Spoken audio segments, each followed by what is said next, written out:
Hello, hi there. This is Justin, and this is a look at Vampire Survivors. So, Vampire Survivors is not a high profile game, it's one that you may not be as familiar with, but it is a game I think that is very much worth your time.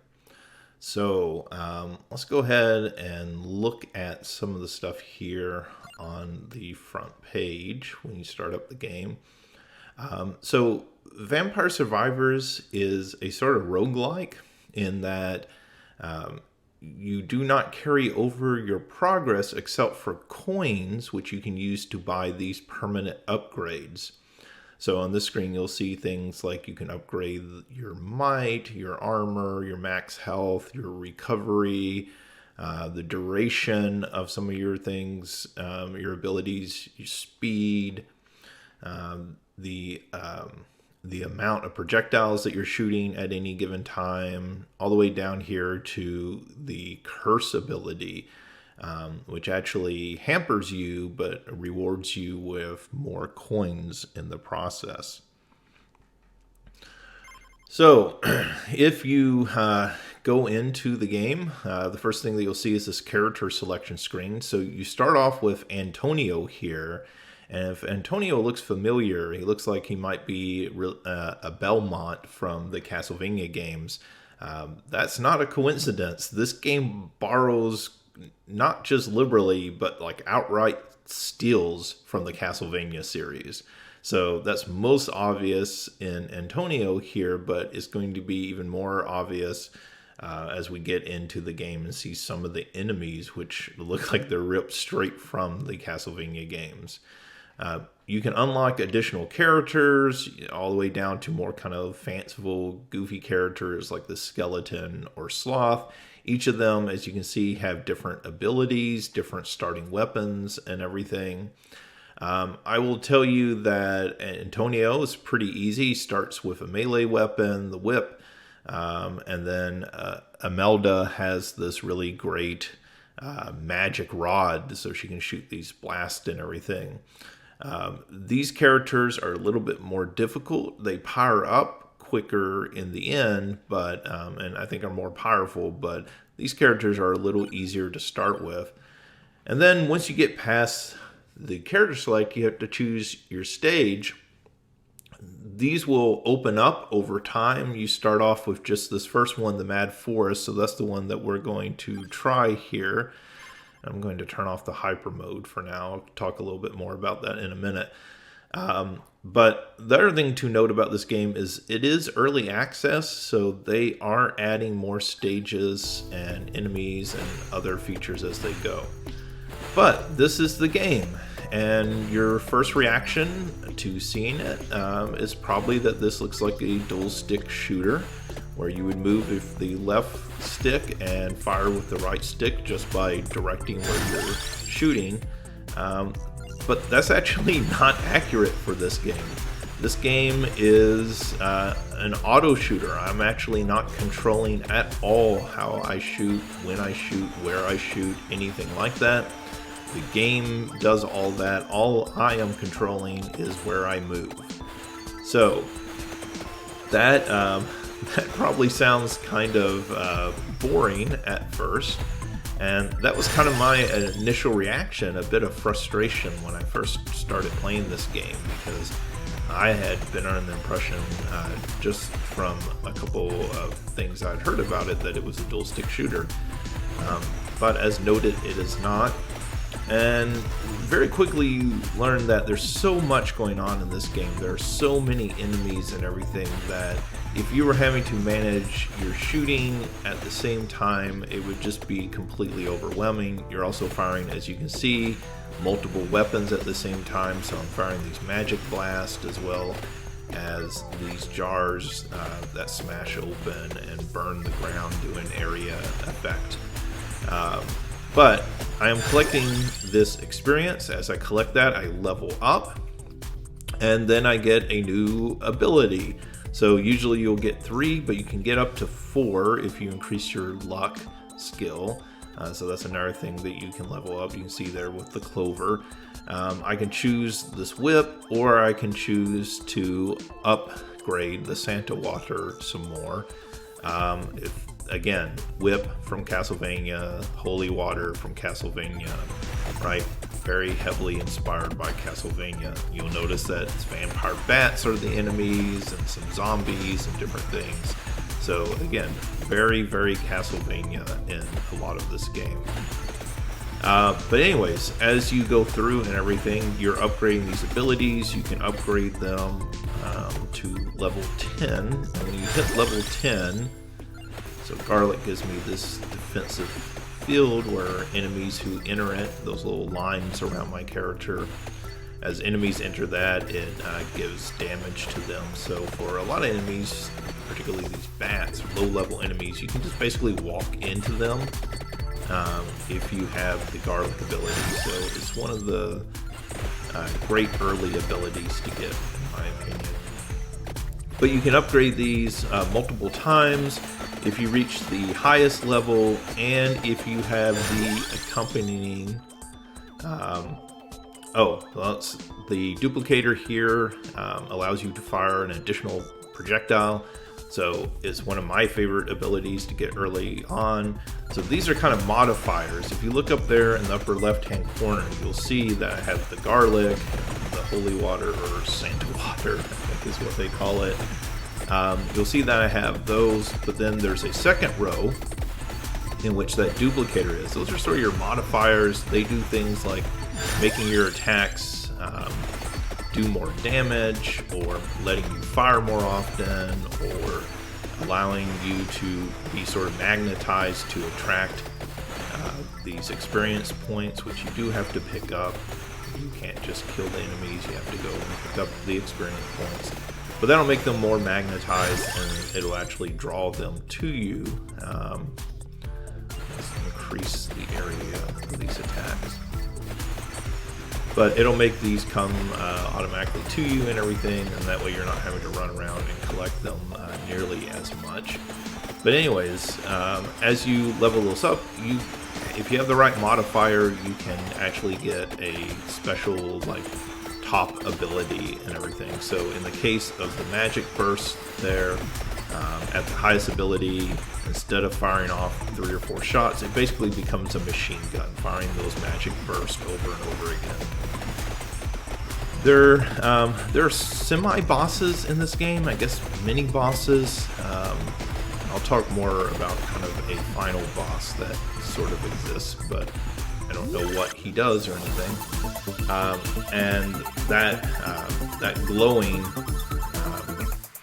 bat that you saw is one of those. When you kill those, they'll either give you a red experience gem, which will greatly increase your ability, or they'll leave behind one of these treasure chests. These treasure chests can have 1 to 5 items in them, so you can actually upgrade your items very quickly picking up those chests. So whenever you see one of those enemies, it is entirely worth your time to sort of focus on them. But again, one of the issues is you don't actually control who you're attacking other than by getting near them, right? So the closer that you are to an enemy, the more likely you are to attack them, at least with some of your abilities.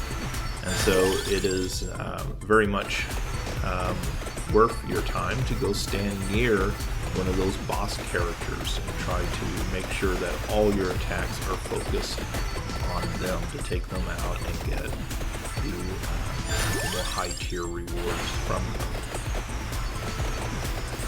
So you'll see there are special weapons, like I can pick up this flamethrower type weapon here, and that basically takes out most enemies with just 1 shot. So it's a pretty good quick upgrade there. And this is what a lot of the game is, and it may seem really, really easy with what I'm doing right now, but part of that is because I have upgraded some of those abilities in between games that carry over, and so that certainly made the game considerably easier for me. You'll see up at the top of the screen that there is a timer counting up.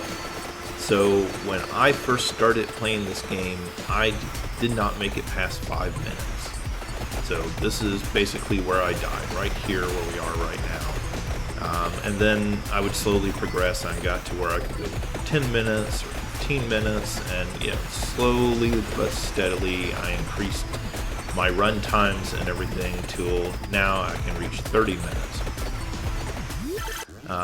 However, when you reach 30 minutes, there is something that keeps me from progressing beyond that. I won't spoil that, except to say I am assuming there's a way to get past it, but I haven't gotten past that yet. I've been playing this game for a couple of days. It is, as noted, early access is only $3 currently on Steam, which I think even right now as early access, like I said, I've played it for a couple of days. I've had a lot of fun with it. Is completely worth $3 in its current state. I actually think this makes a really great podcast game, the sort of game that you play with your favorite podcast on in the background. So you're listening to that and you're just playing the game. That's what I do with it a lot. It's just that kind of game. It's really easy and relaxing. Well, the game itself isn't that easy, but it's easy to play. You're not necessarily having to give it 100% of your attention at all times. You can be listening, kind of paying attention to something in the background while you're also playing through it. And the runs take a long time. So you can see I'm already up past 6.5 minutes. I already noted that you can get to 30 minutes.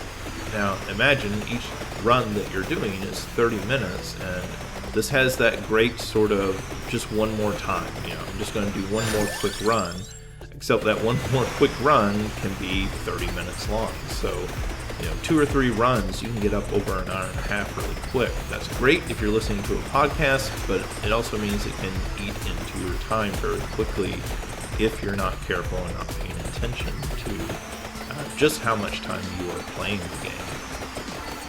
Again, you see some more of these enemies, all kind of like monsters, ghouls, that sort of thing. There's some characters that come along that look like werewolves and walking trees and different things in some of the other levels. So, again, kind of have to like that aesthetic. You'll note that it's not a super graphically impressive game. The thing that's probably most impressive is just the number of sprites, the number of characters that is fitting on screen at any given time. And with that, I think it does a really good job of just cramming the screen full of different things, whether it's the characters or experience points I'm picking up here.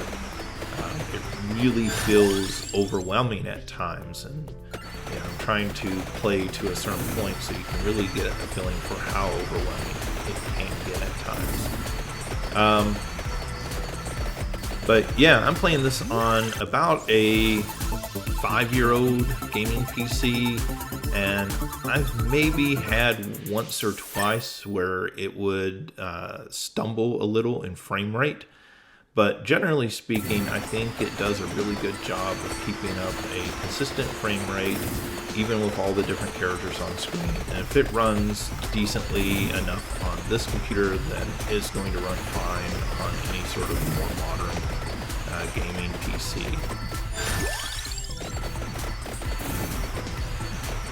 So one of the things that you'll note is right now I seem incredibly overpowered. I'm just plowing through these enemies with no real concern for anything.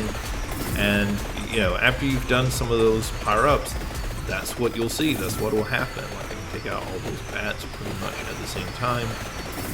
You'll see that happening quite a bit as you go through. But again, this is a game of long term, right? This isn't getting to 9 minutes, this is getting to 30 minutes. So you'll start to see the really kind of overwhelming numbers here in a couple of minutes. We'll play a couple more minutes on this level, and then I'll show one of the other levels just so you can see how they do vary it up and make it slightly different. This is also playing on the normal speed. There is a hyper speed that you can unlock. There are different ways to unlock things. There are achievements within the game, so you know, this is PC only now, so those are Steam achievements. So I can very much imagine this game getting ported over to different consoles. See right there, those bats. I'm not killing those bats fast enough. Those bigger vampire bats. I'm not killing them fast enough. So they are starting to overwhelm me and actually do some damage against me. But yeah, so there are certain items, certain achievements that you can get that will unlock things like the hyper mode. There is at least one bonus map that you can find by literally finding a map within one of the levels. So there's a lot of cool stuff that you can do in here. And a lot of possibilities for really hiding some secrets into the game.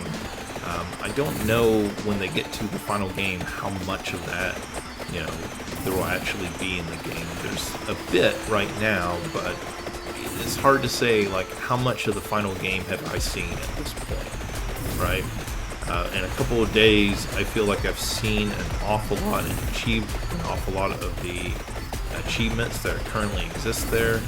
But because they keep releasing new updates, because they keep iterating on this, it very much feels like the sort of game that a month from now may look and feel very different than it does right now.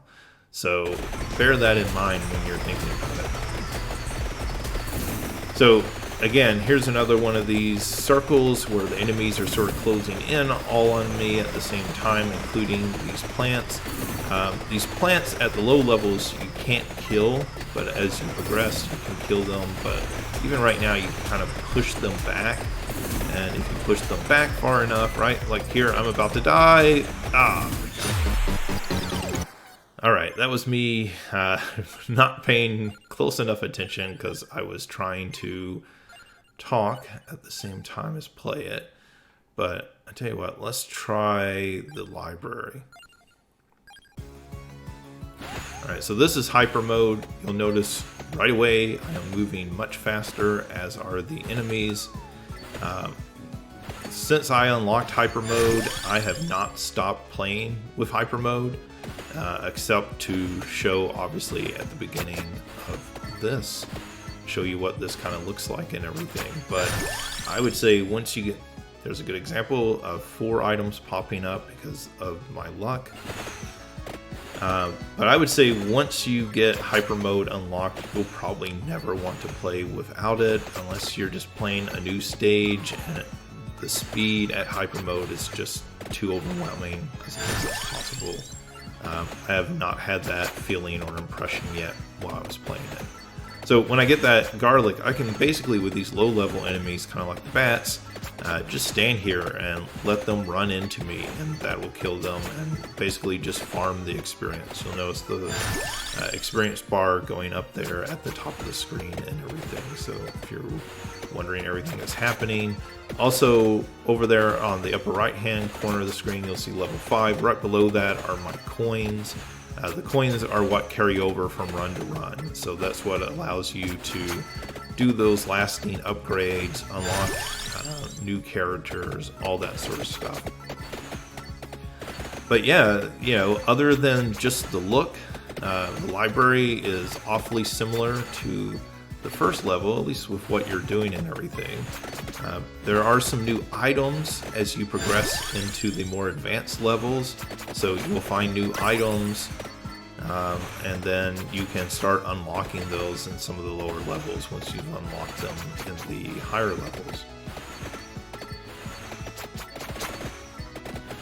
But yeah, just kind of a relaxing game in a lot of ways. I realize it probably doesn't look super relaxing. It looks kind of chaotic and maybe a little panic-inducing.